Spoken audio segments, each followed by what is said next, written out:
কুমিল্লার লালমাই পাহাড়ের পাদদেশে ঐতিহাসিক স্থাপনাগুলোতে এখন পর্যটকদের উপচে পড়া ভিড়।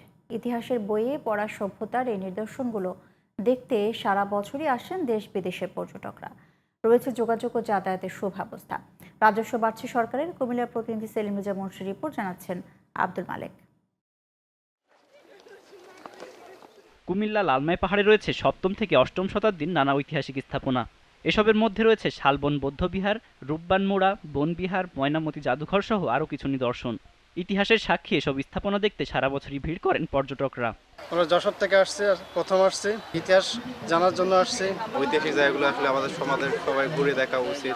জ্ঞানার্জনের পাশাপাশি আনন্দ উপভোগের এই স্থাপনাগুলো আরও বেশি পর্যটক বান্ধব করার দাবি তাদের।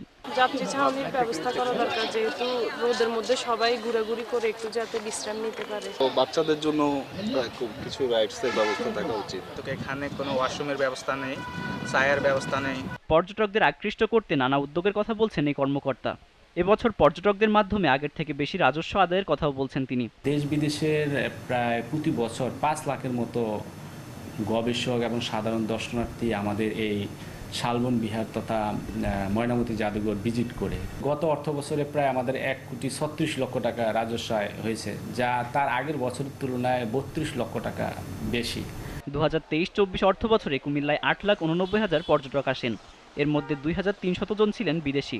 পর্যটকদের সুবিধার্থে কর্তৃপক্ষ যথাযথ ব্যবস্থা গ্রহণ করবেন, এমনটাই আশা দর্শনার্থীদের। আব্দুল মালেক, জিটিভি নিউজ।